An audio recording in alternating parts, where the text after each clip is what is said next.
Hey, this is Ashley Stevens here. Welcome to this special edition of Class is in Session. I'm excited because we're at our Women of Power Summit talking with some really amazing women who are not only doing inspiring and powerful things in their own career, but they're empowering other women and younger generations as well to navigate them on a career path that is purposeful, meaningful, and intentional. I'm excited today to have Tequila Smith.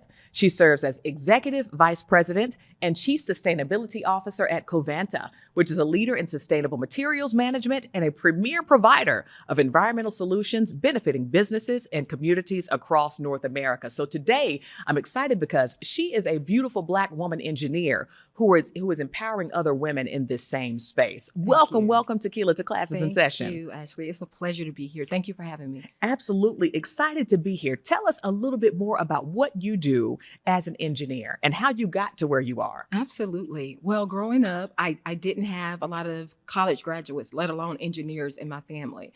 But there was a cousin who came to Deep South Alabama who said, you know what, Tequila, there's more to life than just your immediate zip code. And that inspired me.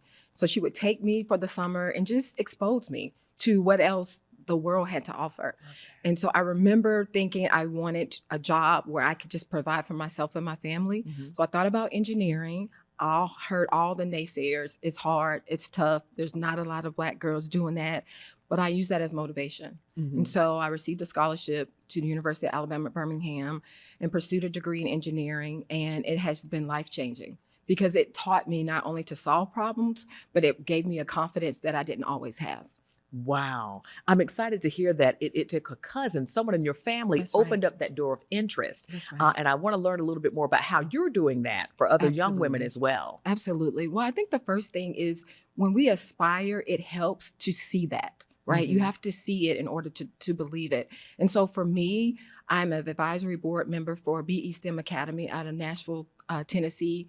What I love about this, we really cater to young women at the middle school age because that tends to be the age where young women pivot away from math and science. And so I want to be a voice to encourage young Black girls to stay in STEM because there's an opportunity for us. So I'm an engineer, but I've had so many pivots in my career. And I think it's important for young women to understand, even if it's hard, it doesn't mean that we can't do it. Right. We can do hard things. We were made for this. And so for me to be in your presence, to be able to talk to young women to say, yeah, you can do math, you can do science, you can be an engineer, you can be in the C-suite as a young, beautiful Black woman, and you can do it well. You absolutely can do it well. Where did your confidence come from in this space? Because you mentioned having naysayers, people that said you can't do it. Was it because they thought the subjects of science, technology, engineering, and math were difficult? Or was it because you were a beautiful Black queen? Like what was it about the naysayers and how did you move through that? I think, some people, no fault of their own, I think if they haven't seen it done before, they think you would be discouraged and you would fail and you would just give up totally. So I've always looked internally. I think that comes from my grandmother. Again, I was raised in Tuscaloosa, Alabama, and my grandmother helped raise me.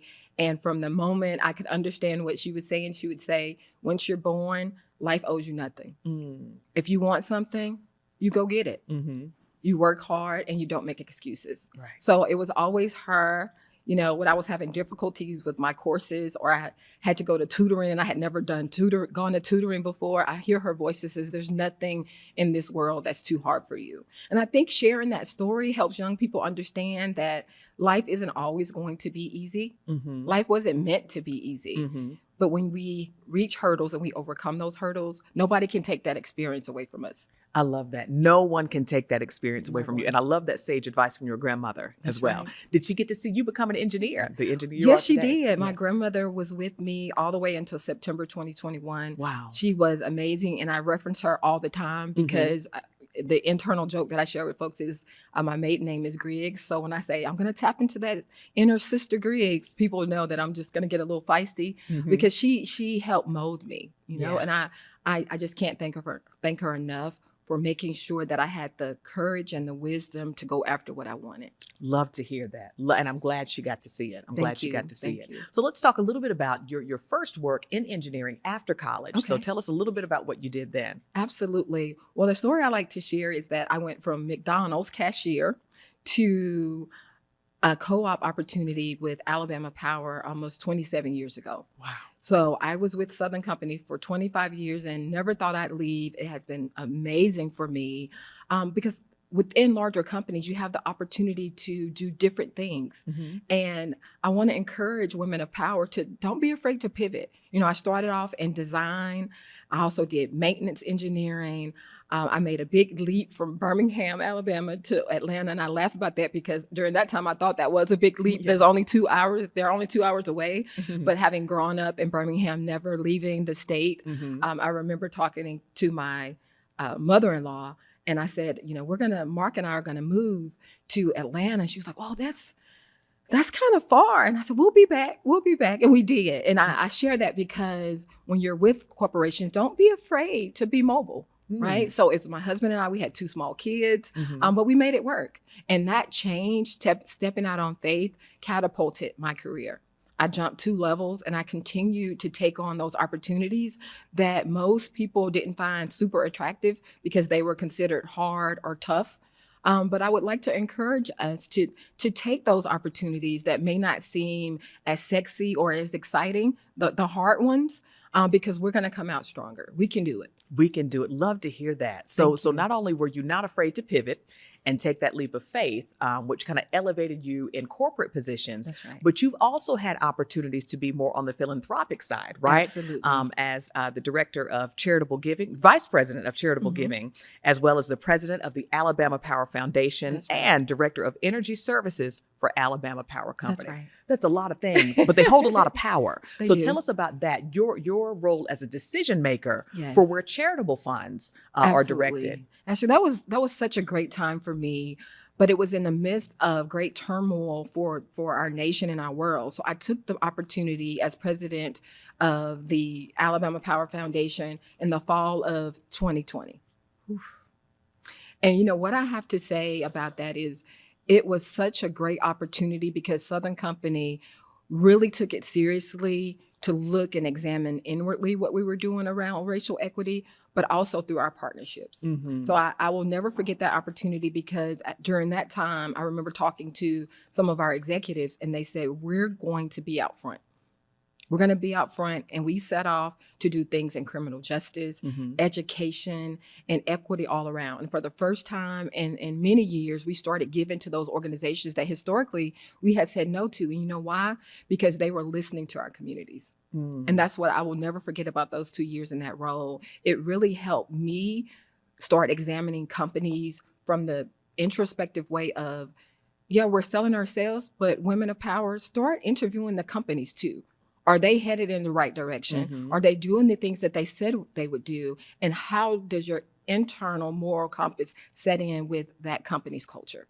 I like that. Your internal moral compass. What would you say to women that, especially if they're looking to take on a role at a new company, is that internal moral compass something that women should consider? Absolutely. I think right now, with all the things happening in the US and throughout the world, we need to really figure out where do we fit. I think so many times we try to be round circles trying to fit in square pegs.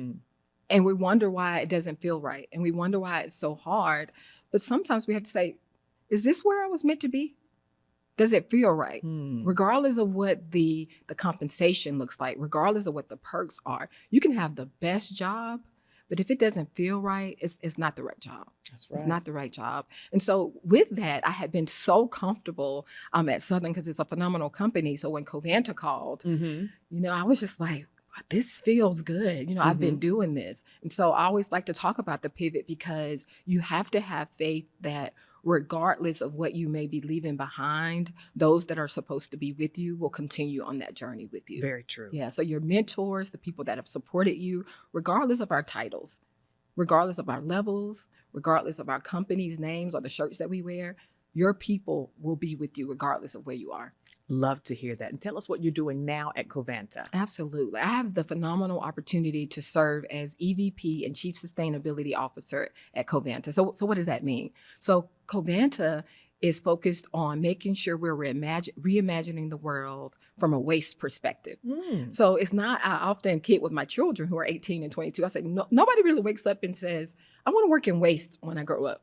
It's not something we think about until you take your waste bin to the curb and maybe go to work or go on vacation. You come back and the waste bin is still at the curb and it's full. Then we start looking through the Rolodex or the phone. Now, who do I call? Because this isn't right.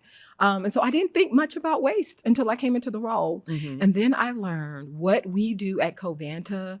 We are really saving the world. Imagine a world where your waste is not disposed of in a sustainable manner. We don't want to think about that, right? Can't think about it. So we offer not only municipal solutions, but we also offer industrial solutions. And we call it more so the last mile. So when you've reimagined, recycled, reused, what's left over and what type of value can we extract from that?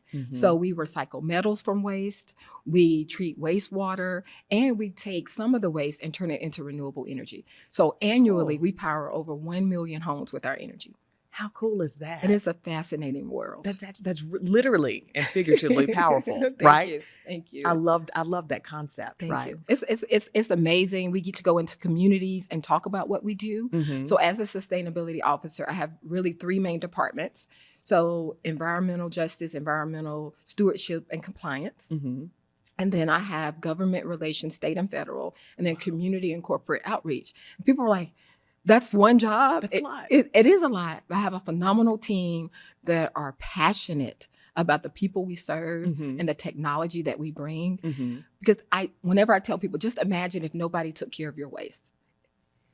It is really eye-opening. Yeah. And I get to do that every day. And so we go in and we partner with communities because where our facilities are, they're typically in areas where these communities have historically been disproportionate from industrial services. And so we don't run from that. We go in and we say, our facilities here, what can we do for you? You know what they say?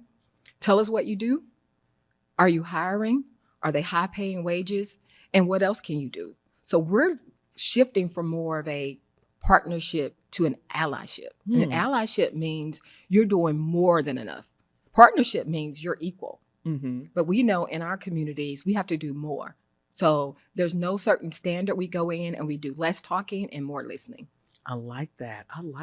You have an exciting role. It is very exciting. I'm very fortunate to serve in this role. I'm excited for you. And because we're here connecting at our Women of Power Summit, tell me, Tequila, what is your professional superpower? Because you do a lot.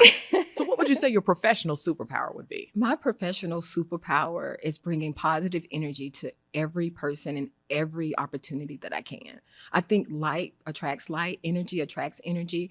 And what I hope to do whenever I encounter a situation or a person is to allow them to be their authentic selves, to tap into it. Because I think when we show up being who we are, it allows others to be who they are, and then we all can shine. I love that. We all can shine. Absolutely. And literally we're going to shine brighter because of the sustainable energy that you're working every day to renew for our communities. That's a powerful thing, Ashley. Tequila. Well, I'm excited to hear all about what you're doing, not only in your day-to-day, your job, but also your passion, your purpose to fuel that for other young women. Absolutely. Lastly, what would your advice be to those young girls who you work with, in STEAM and in STEM, and those who are aspiring to get into these fields? I would keep it very simple, and I would say, you can do this, whatever it is. Even if you're the only person in that classroom that looks like you, even if you're the only person that really is driving yourself.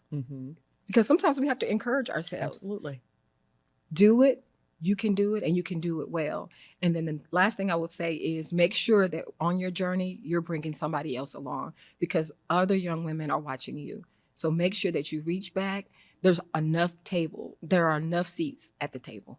Love that. There are enough seats at the table. Well, thank Absolutely. you, Tequila Smith, for creating space Thank at you. these tables for a powerful Black woman in engineering. Thank you so much. We are so excited to have you here on this episode of Classes in Session. Thank you for being here. It's a pleasure. And for those that are watching, be sure to share this episode with friends. Stay posted for the latest and greatest on Black Enterprise's social media channels and also on blackenterprise.com. For this edition of Classes in Session, I'm your host, Ashley Stevens, and class is dismissed.